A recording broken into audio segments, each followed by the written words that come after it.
ఉగాది వచ్చేసింది. క్రోధినామ సంవత్సరం వచ్చేసింది. తీపి, చేదు, పులుపు, కారం, ఉప్పు, వగరు ఇలా షడ్రుచుల సమ్మేళనమైన ఉగాది పచ్చడిని సేవించి తెలుగు సంవత్సరాదికి వెల్కమ్ చెప్పేశారు. ఆదాయం ఎంత, వ్యయం ఎంత, రాజపూజ్యం సంగతి ఏంటి, అవమానాల పంచాయతీ ఏంటి అన్న లెక్కల పంచాంగ శ్రవణం కూడా అయ్యే ఉంటుంది. బట్ కొన్ని పంచాంగ శ్రవణాలు మాత్రం కాస్త వెరైటీగా ఉన్నాయి. ఇవి విన్నప్పుడే ఏది నమ్మాలో ఏది నమ్మకూడదో అసలు అర్థం కానిటువంటి పరిస్థితిలోకి వస్తాం. అందులోనూ రాజకీయ పంచాంగాలు అస్సలే అర్థం కాదు. చిన్న నోట్, మేం ప్రజల మనోభావాలకు అస్సలు వ్యతిరేకం కాదు, జస్ట్ జరిగిందే మీ ముందు ప్రజెంట్ చేస్తున్నాం.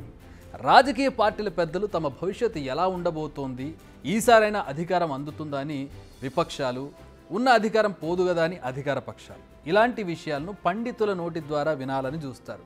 నిజానికి ప్రస్తుతం క్రోధినామ సంవత్సరం కంటే ఎన్నికల నామ సంవత్సరం అంటే పర్ఫెక్ట్గా ఉంటుంది కాబట్టి పండితులు కూడా వారు పదవి చేపడతారా లేదా అనేది లెక్కలు కట్టి మరీ చెప్పారు. అందుకే ఉగాది పర్వదినం రోజున పండితులు చెప్పే పంచాంగాలన్నీ ఒకేలా లేవు. ఉగాది వేడుకల్లో పాల్గొనడానికి వెళ్ళినప్పుడు పండితులు ఆయా రాజకీయ పార్టీలకు అనుకూలంగా పంచాంగ శ్రవణం వినిపిస్తుంటారు. వినిపించాలి, తప్పదు, లేదంటే పరిణామాలు వేరేలా ఉంటాయి కదా. ముందు తెలంగాణ విషయానికి వద్దాం. తెలంగాణలో అధికార పార్టీ కాంగ్రెస్.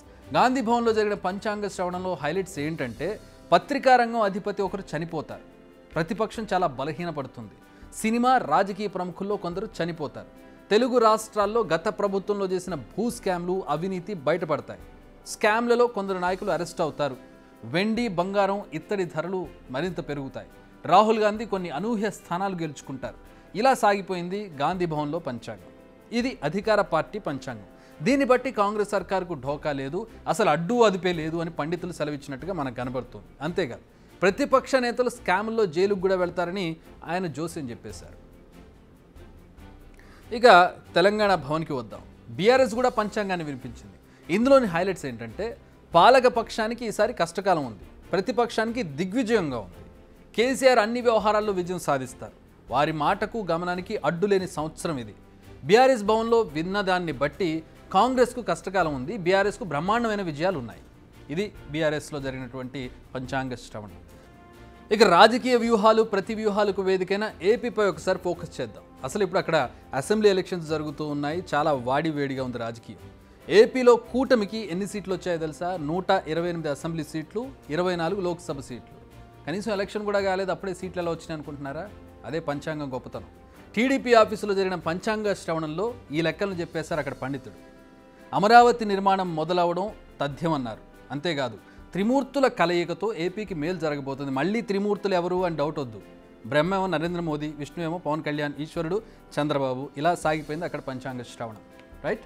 ఇక జనసేనాని పవన్ కళ్యాణ్ జాతకం అదిరిపోయిందంట. పిఠాపురంలోని కొత్త ఇంట్లో అడుగుపెట్టిన ఆయనకు ఇక అన్ని సంతోషాలే అని చెబుతున్నారు. శని సైడ్ అయిపోవడంతో గురు బలం పెరిగింది, పిఠాపురంలో ఆయన ఓడించేవారే లేరు.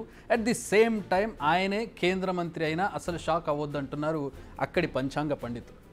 ఒక్కో పార్టీది ఒక్కో పంచాంగం, ఏ పంచాంగం ప్రకారం చూసినా ఆ పార్టీదే గెలుపు. మరి అందరూ గెలవలేరు, అందరూ సీఎం కాలేరు, గెలిచేది కొందరే, సీఎం అయ్యేది ఒక్కరే.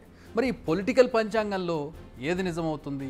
ఇన్ని రకాలు నా ఇంటికి వచ్చి నాకు, మీ ఇంటికి వచ్చి మీకు చెప్పినప్పుడు ఏ పంచాంగం నిజం, ఏ పంచాంగం అబద్ధం తెలియడం అనేది నిజంగా డైలమానే క్రియేట్ చేస్తుంది.